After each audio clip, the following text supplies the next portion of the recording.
ओम तत्सत। ज्ञान भक्ति चैनल में आपका स्वागत है। इस चैनल में हम ज्ञान भक्ति और सनातन धर्म का प्रसाद ग्रहण करते हैं। यदि आपने हमारे चैनल को सब्सक्राइब नहीं किया है तो कृपया अभी सब्सक्राइब कर लीजिए। धन्यवाद। हमारा दंडवत प्रणाम है ब्रह्मांडीय ईश्वरीय शक्ति को, हमारे पूजनीय गुरुदेव श्री स्वामी ज्योतिर्मयानंद जी महाराज को, सब संतों और शास्त्रों को और आप सब में विद्यमान परमेश्वर को। आज के सत्संग में हम गीता प्रेस गोरखपुर द्वारा प्रकाशित पद्म पुराण के सृष्टि खंड का श्रवण करेंगे। आज का अध्याय है प्रेतों, आंवले के फल की महिमा में प्रेतों की कथा और तुलसी दल का महात्म्य। कार्तिकेय जी ने पूछा, पिताजी, जब आंवले के फल का भक्षण करने मात्र से प्रेत पुण्यात्मा होकर स्वर्ग को चले गए, तब मनुष्य आदि जितने प्राणी हैं वे भी आंवला खाने से क्यों नहीं तुरंत स्वर्ग चले जाते? महादेव जी ने कहा, बेटा, स्वर्ग की प्राप्ति तो उन्हें भी होती है, किंतु तुरंत ऐसा न होने में एक कारण है। उनका ज्ञान लुप्त रहता है, वे अपने हित और हित की बात नहीं जानते, इसलिए आंवले के महत्व में उनकी श्रद्धा नहीं होती। जिस घर की मालकिन सहज ही काबू में न आने वाली पवित्रता और संयम से रहित गुरुजनों द्वारा निकाली हुई तथा दुराचारणी होती है, वहां प्रेत रहा करते हैं। जो कुल और जाति से नीच, बल और उत्साह से रहित, बहरे, दुर्बल और दीन हैं, वे कर्म जनित पिशाच हैं। जो माता पिता, गुरु और देवताओं की निंदा करते हैं, पाखंडी और वाम मार्गी हैं। जो गले में फांसी लगाकर, पानी में डूबकर, तलवार या छुरा भोंककर अथवा जहर खाकर आत्मघात कर लेते हैं, वे प्रेत होने के पश्चात इस लोक में चंडाल आदि योनियों के भीतर जन्म ग्रहण करते हैं।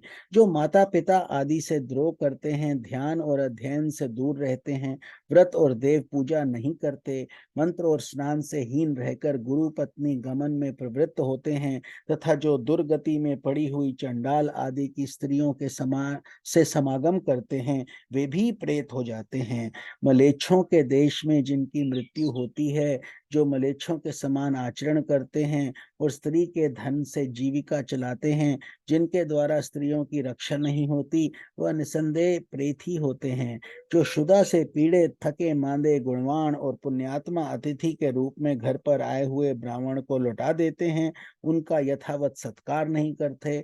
जो गोभक्षी मलेच्छों के हाथ गायें बेच देते हैं, जो जीवन भर स्नान, संध्या, वेद पाठ, यज्ञानुष्ठान और अक्षर ज्ञान से दूर रहते हैं, जो लोग जूठे, शकोरे आदि और शरीर के मल मूत्र तीर्थ भूमि में गिराते हैं, वे निसंदेह प्रेत होते हैं। जो स्त्रियां पति का परित्याग करके दूसरे लोगों के साथ रहती हैं, वे चिरकाल तक प्रेतलोक में निवास करने के पश्चात चंडाल योनि में जन्म लेती हैं।